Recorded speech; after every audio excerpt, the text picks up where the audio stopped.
Please stop.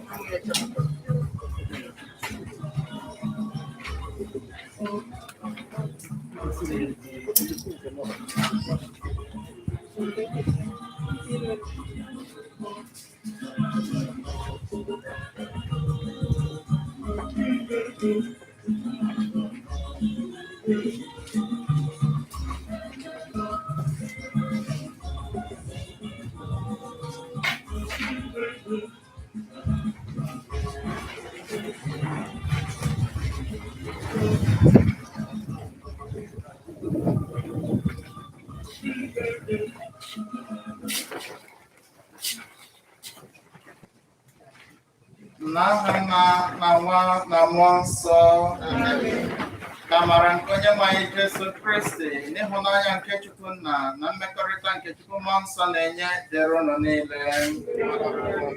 Ụmụnne m na Kristi, udo dịrị unu.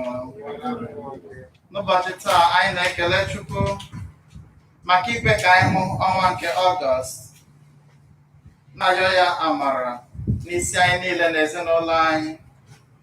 Ọ bụ maasị inye ekene nye Chineke maka nchekwa o chekwarala anyị n'oge niile a coronavirus na-aga. Ọtụtụ n'ime anyị bụ ndị na-arụ ọrụ n'ụlọ ọgwụ, ndị ha na ndị ọrịa na-emekọta mgbe niile, mana Chukwu na-echekwa ha n'ọrụ ha na-arụ, ha na-aga na-alọta. Anyị si ekene niile dịrị ya. N'ụzọ pụrụ iche, anyị na-ayọ ka o chekwa anyị n'ọnwa Ọgọst a, ka anyị gara chakwa ruo n'isi ngwụcha nke afọ, ya nye aha nsọ ya ekene. Na maasị a, ọtụtụ ihe ka anyị bụ n'uche. Ndị St. John International nọ ya maka ndị otu ha, ndị nwoke na ndị nwanyị, maka nchekwa nke Chineke n'ebe ha nọ n'ezinụlọ ha, na ka Chukwu gwọọ ụwa niile n'ọrịa nke anọ ugbu a na ọrịa ndị ọzọ, ka o mee site na nzube ya ka e nwee ndị ga-agbapụta ọgwụ nke a ga-eji gwọọ ya bụ ọrịa. Ọ bụkwa maasị inye ekene nke ndị ezinụlọ Mr. Charles Peters na-enye maka nchekwa Chineke na ndidi nke o nyere ha kamgbe nwanne anyị nwoke Charles nwụrụ, na-ayọ ka Chukwu nara ya na ezumike mkpụrụ obi ya, ka ọ sachaa ya site na atụtụ nje ọbụla, nabata ya n'ala eze. Ọ bụ ezinụlọ ya na-ayọ. Ọ bụ maasị inye ekene n'isi Chimijem Henry Okoro na Justin Ugonna Okoro, ndị na-eme mmemme ọmụmụ ha, na-ayọ nchekwa Chineke n'isi ha, ka ọ na-agọzi ha ka ha na-aga n'ihu, dịka Beta Okoro si wee na-ayọ. Ọ bụ maka ezumike mkpụrụ obi nke Francis Onyeike na Fada Romanus Amanze, dịka Emmanuel Fọmarụ si yọọ. Ezumike mkpụrụ obi nke Lady Caroline Anazodo, onye nke nwụrụ na Fraịde gara aga, ka Chineke nabata ya n'ọtụtụ nke alaeze, dịka Ifeyinwa Ezeoke si yọọ. Ka mkpụrụ obi ha na mkpụrụ obi ndị ndekwerenụ gara aga. N'ụbọchị taa, Chukwu na-egosi anyị n'ihe ọgụgụ ndị a ga-agụrụ anyị na ya na-eleta ndị nke ya anya. Ọ sị na Chukwu na-azụ anyị nri. Anyị ga-ahụ otu esi mejuo nke a na amụma amara n'ihe ọgụgụ nke mbụ nke si na akwụkwọ ama Aịzaya, na ebe Jesu were achịcha na azụ zụjụ ndị mmadụ nri n'ozi ọma nke Matiu. Ka anyị ọnụ Chineke ka o mee nwoke anyị maka okwu ya iji kwado onwe anyị maka emume nke Yukarịstia nke a, ka anyị nyochaa akọ na uche anyị mee ebere maka njọ anyị.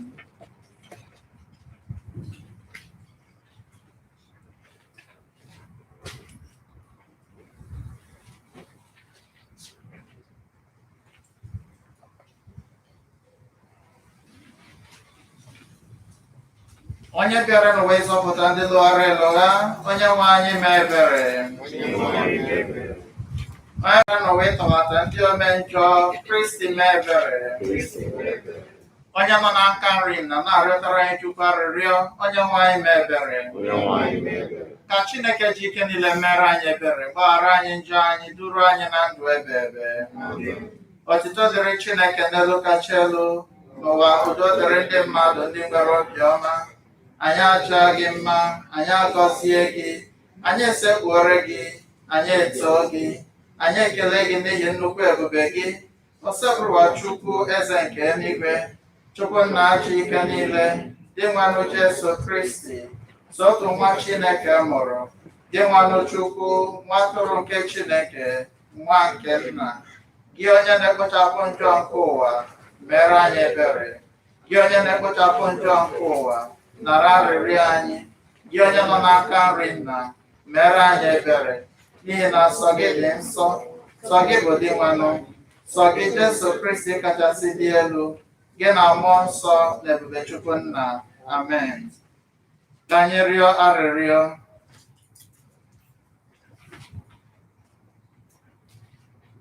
Dị nwanụ, nọnyere anyị bụ ndị ezinụlọ gị, anyị na-arịọ ka ị site na nnukwu obiọma gị na-emere anyị ihe ọma mgbe niile. Anyị na-aṅụrị na ịbụ onye ntọala na onye ndu anyị. Biko kwudosie anyị ike na amara gị, ka ị na-echekwaba anyị bụ ndị ahụ ị kwudosiri ike n'okwukwe na n'ịhụnanya gị, site na dị nwe anyị Jesu Kristi nwa gị, onye gị na ya dị ndụ na-achị eze na-edekọ n'otu nke mmụọ nsọ, otu Chukwu, site n'ụwa atụ ụwa niile. Amen.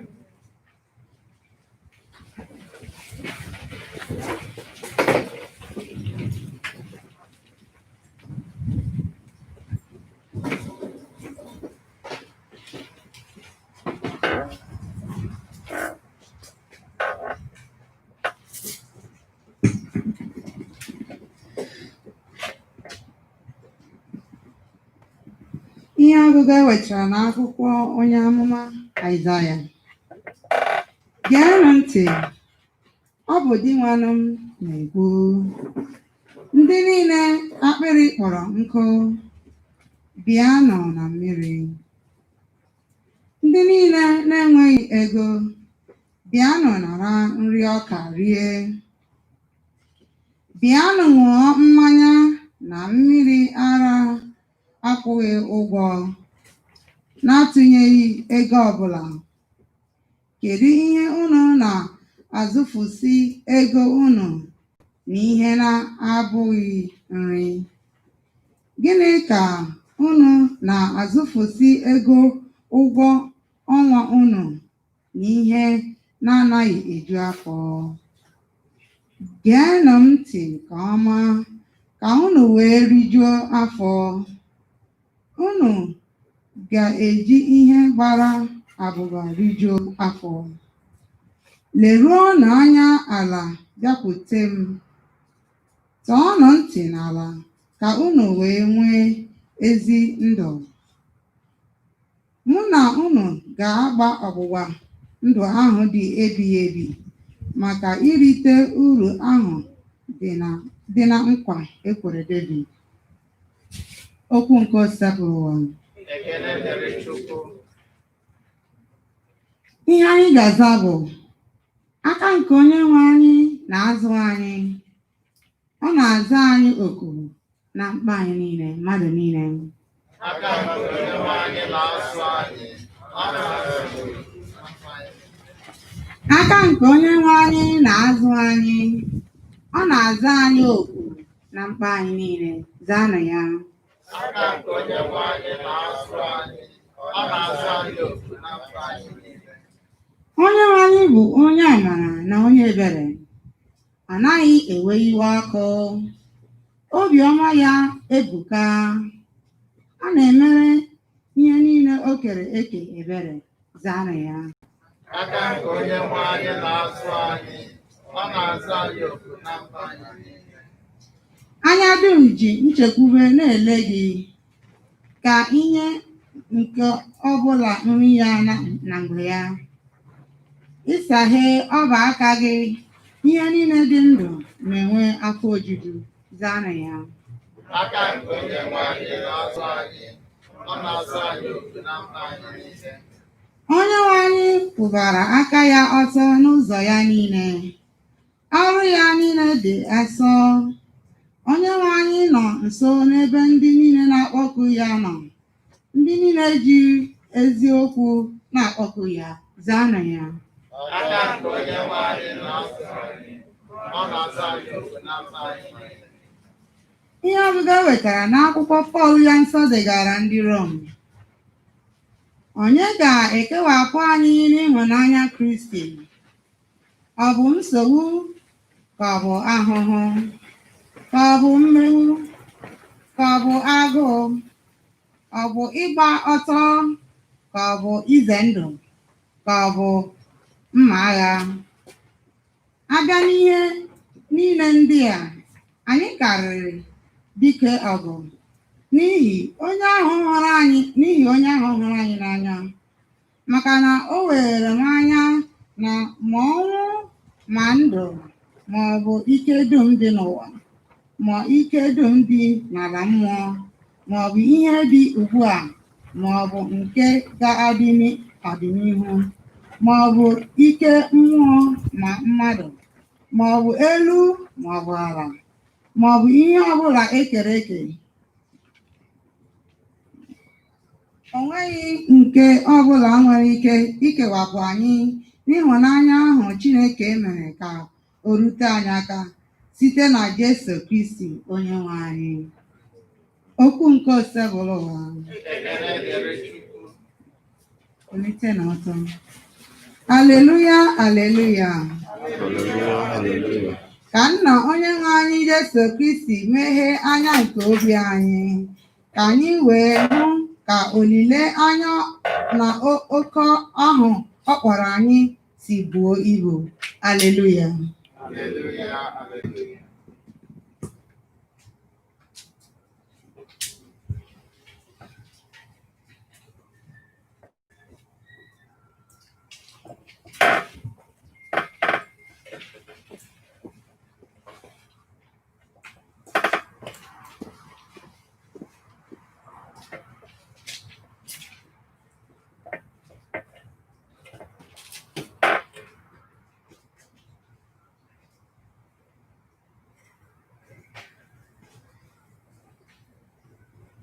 Onye nwe anyị nọnyere unu. Ihe ọgụgụ nke a si n'oziọma dị nsọ nke Matiu dere. Mgbe Jesu nụrụ maka ọnwụ Jọn onye omemmiri Chukwu, o jiri ụgbọ mmiri gafee ebe mmadụ na-ebighị. Igwe mmadụ ahụ nụrụ ya, ndị si n'obodo dị iche iche were ụkwụ soro ya gawa.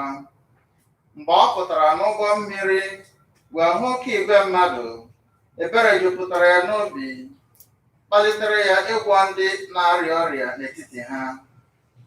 N'oge mgbede, ụmụazụ Jesu bịakwutere ya sị, ebe a gbazara mmadụ ọbụla na-ebighị, chi ebidola jiwe, zila igwe mmadụ ndị a ka ha jee n'ime obodo zụrụ nri ha ga-eri. Ma Jesu zara ha sị, ọ dịghị mkpa ịsị ha laa, were na akụnụ nye ha nri ka ha rie. Ha wee sị ya, ihe anyị nwere ebe a bụ naanị ogbe achịcha 5 na azụ 2. Jesu wee sị ha, chịtaranụ m ha n'ebe a. O wee nye iwu ka igwe mmadụ niile ahụ nọdụ ala n'elu ahịhịa. O were ogbe achịcha 5 na azụ 2 ahụ, lee anya n'eluigwe, gọzie ha, nyawa ha, wee nye ụmụazụ ya achịcha ahụ. Ụmụazụ ya wee keere ha igwe mmadụ ahụ. mmadụ niile rie ya wee rijuo afọ. Ha wee tụtụkọ iberibe achịcha fọdụrụnụ nkata 12 wee ju n'ọnụ. Ndị riri achịcha ahụ dị 5,000, na-agụnyeghị ụmụ nwanyị na ụmụntakịrị. Ozi ọma nke Onyenwe anyị.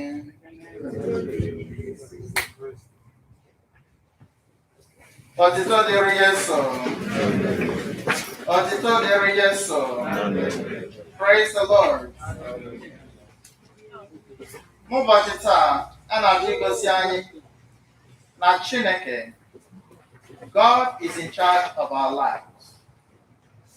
N'agbanyeghị ihe na-eme na ndụ gị, na Chukwu onye na-enye gị success in everything that you do.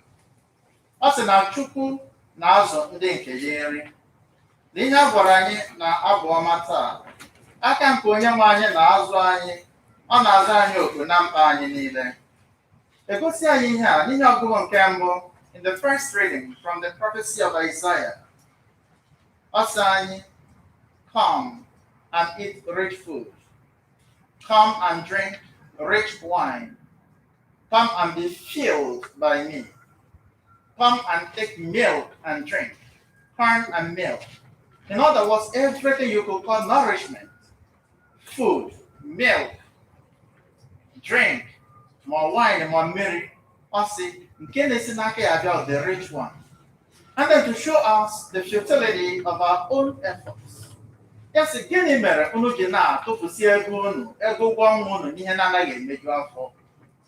why do you spend your money on things that do not satisfy? Most times, whenever we think about this passage,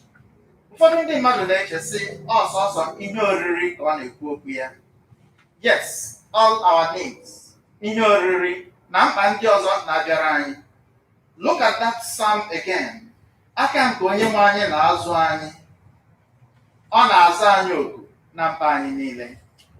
So, God provides our food, He sustains us, but He also helps us in other ways in which we are having problems.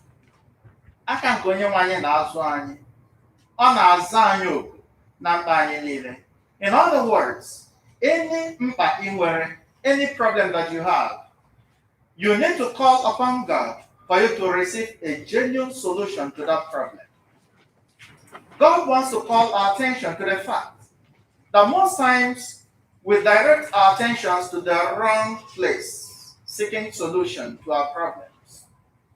When we have God as our Father, when we have God who in the scriptures has said, with Him all things are possible.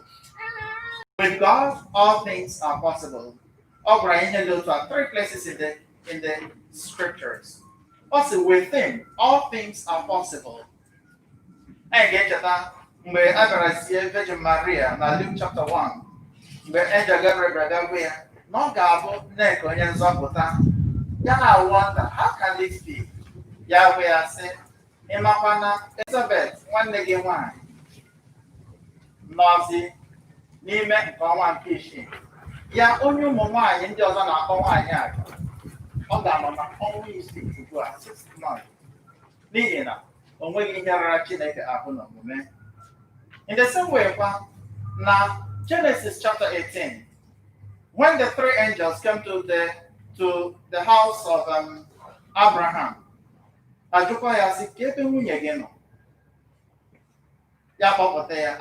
by this time next year, your wife will be carrying a baby boy in her arms.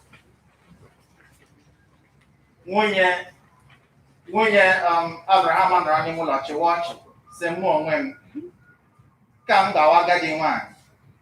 A lot of see Marapa pleasure again. How do I say, why did you laugh? Is anything impossible for the Lord? And God never disappointed. So, Chukwu wu onye na-azụ anyị nri, ọkụ ya onye na-enye anyị ihe ọbụla anyị ga-achọ.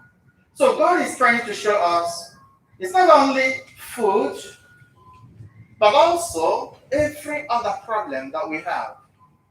He is the one that ends every problem. Whatever problem you have, Once you bring it to Jesus and you have faith in him, that is the end of that problem. That is why St. Paul in a second reading, I see what can separate us from the love of God, made visible in Christ Jesus our Lord. Yes, for I am certain of this, neither death nor life, no angels, no prince, nothing that exists, nothing still to come, not any power or height or depth, not any created thing can separate us from the love of God made visible in Christ Jesus our Lord. In my many years as a priest, by the way, this coming Friday, 21 years, I'm First Friday. First Friday. That is amazing. Campbell, 21 years here, Father, I've encountered all kinds of people. I've encountered all kinds of situations.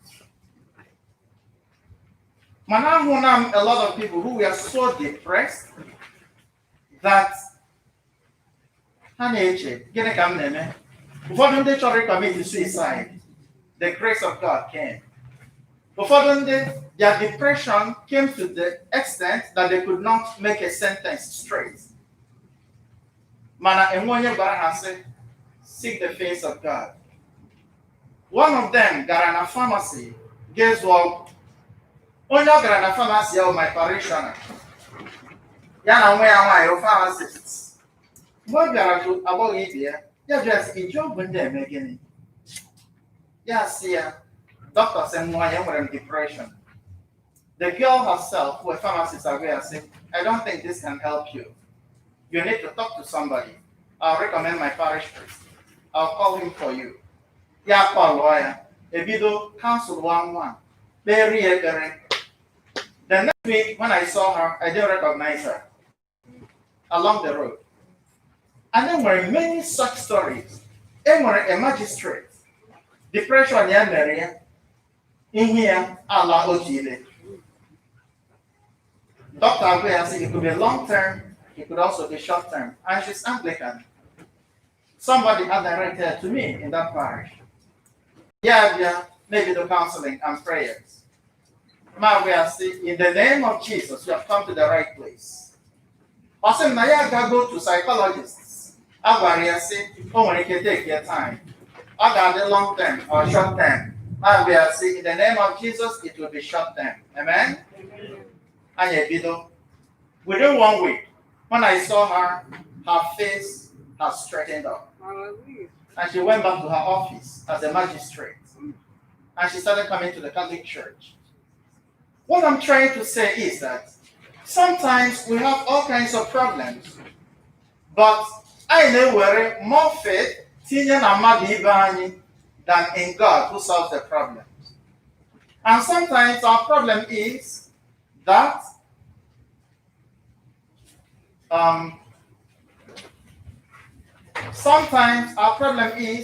we concentrate more on the problems than on God who solves the problems. And that is misdirection of our focus. Until you turn back to me and believe in me as the solution to your problem, there is no real solution. Everything in the matter of palliative measure. But when you come to God, He fixes your problem and fixes it forever. And that's the only way that in Paul, second reading may make sense to you. That for those who love God, everything works unto good. Amen? Amen. So it's not only about these problems. This is a messianic prophecy. And St. Augustine was the one who said that the prophecies as in the Old Testament is a foreshadow of the New Testament, and the New Testament is the fulfillment of the Old Testament.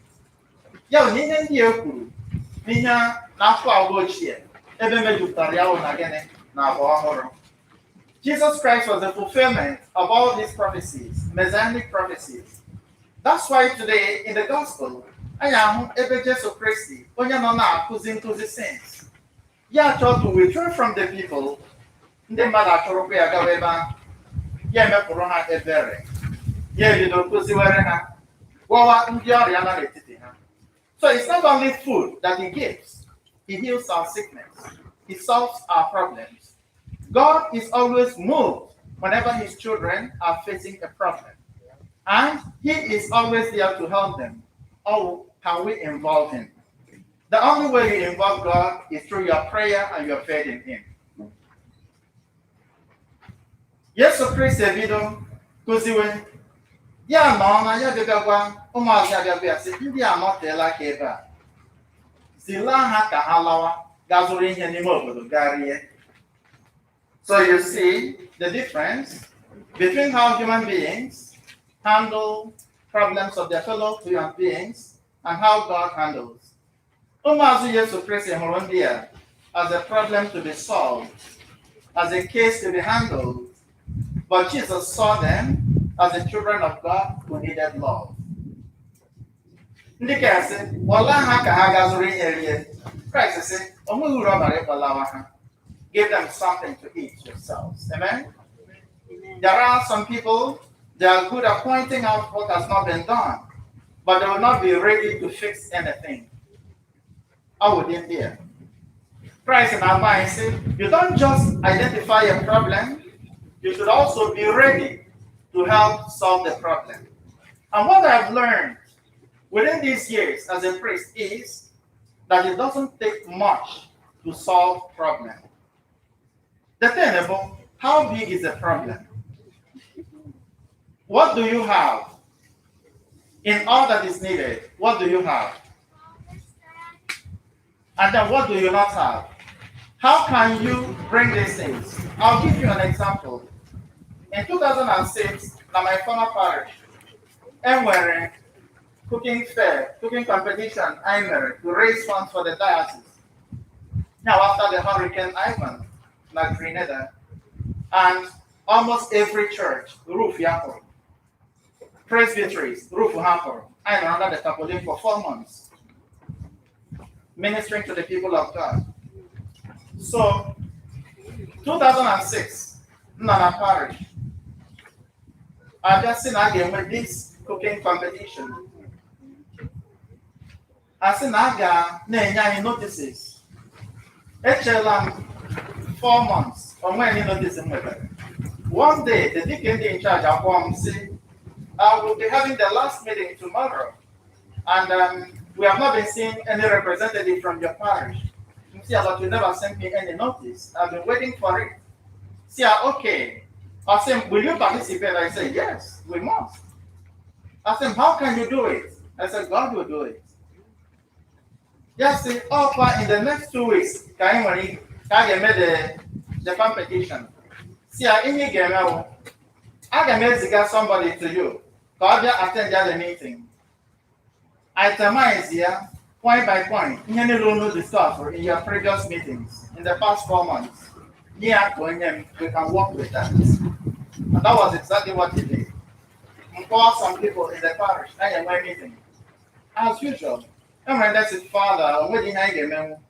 God said, for me, you can achieve a lot in 5 days. How much more 2 weeks? Oh, I'm the road to. What do we have among these things? And we started identifying. When you ask him, go with anchor. Make us him go with anchor. Ask him, and when he did it, and when can make us him go with anchor. When you ask him, got somebody and a trainer, go send the army in there. Before you could know it, we were ready under 1 week. Why uniform? Make everything. And the exciting part of it, now you got road here, and you are first.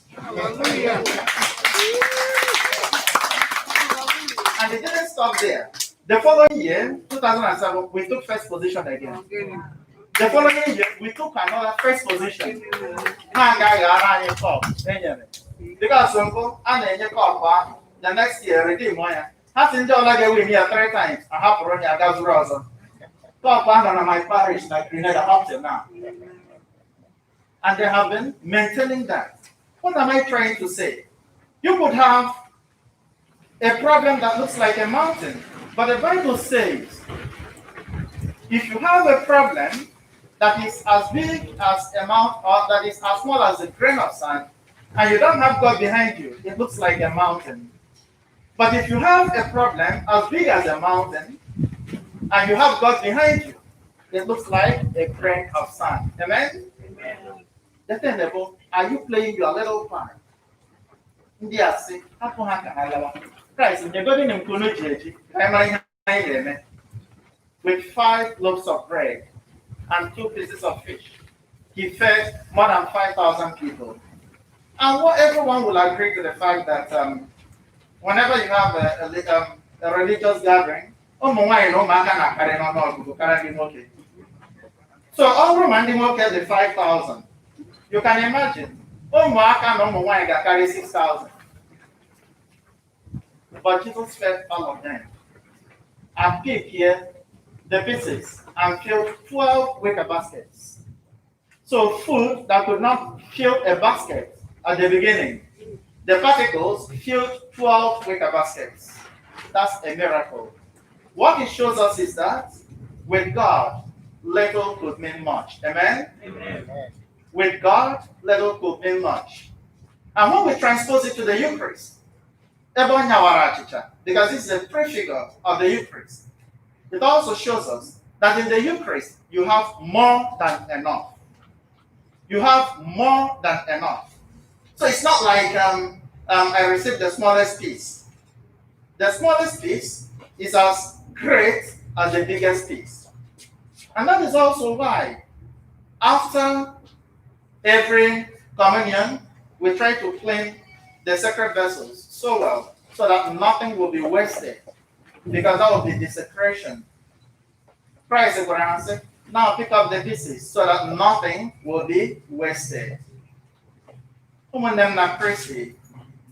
a faithful God. God who sees our problems, and God who initiates a process by extending His grace to you.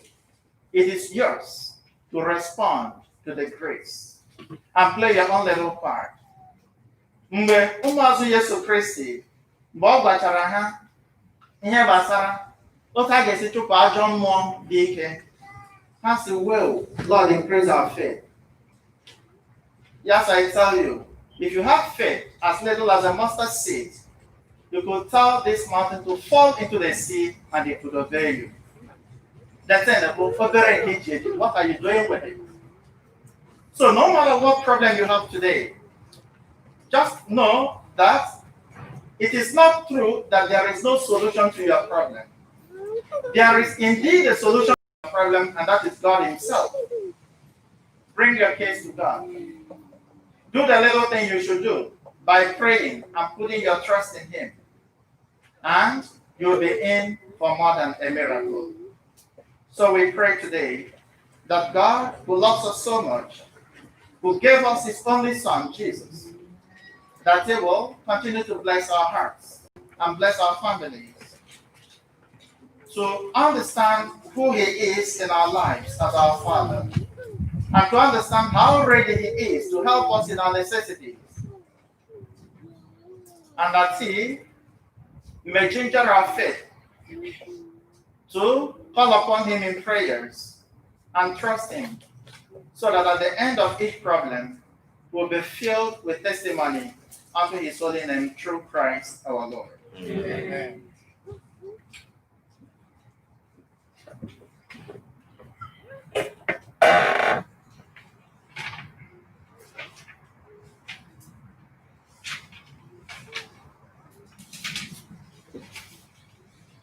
Ka anyị bilie n'okwupụta okwukwe anyị.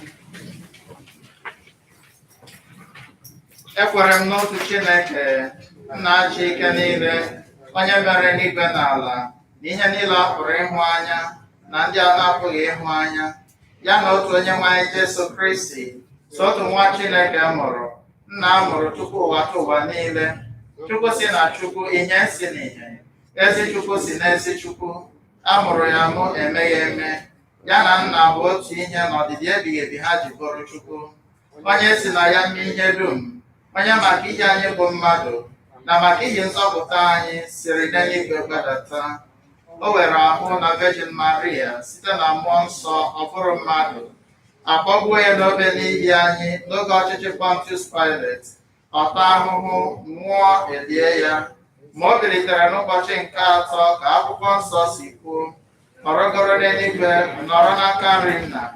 Ma ọ ga-abịaghachi ọzọ n'ebube ya, ikpe ndị dị ndụ na ndị nwụrụ anwụ ikpe, onye ọchịchị ya na-enweghị njedebe.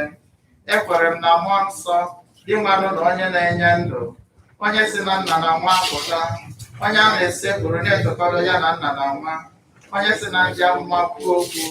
Ekwere m na nzukọ nke dị otu, dị nsọ, bụrụ Katọlik na Apọstọlik. Ekwupụta m otu mmiri Chukwu maka mgbaghara njọ ga. Ana m atụ anya mbilite n'ọnwụ ndị nwụrụ anwụ na ndụ ụwa ga-abịanụ. Amen. Ụmụnne m na Kristi, Pọl dị asị egosigo anyị n'ụbọchị taa na o nweghị ihe ga-ekewapụ anyị n'ịhụnanya nke Chineke anyị. Ka anyị were okwukwe bịa kpọkuo Chineke na mkpa anyị dịgasị iche iche, ka ya onye kwere anyị nkwa ka o nyere anyị aka. Ka anyị kpee ekpere maka nzukọ Kristi na ndị na-achị ya, ka n'oge ya dị ugbu a, mgbe akụkụ ụwa dị iche iche nọ n'ọrịa, ka Chukwu na-enye ndị isi nzukọ amamihe nke ha ga-eji na-achị ndị etinyere ha n'aka, ka mmụọ ha ghara ịda mba. Anyị arịọ gị, Onyenwe anyị.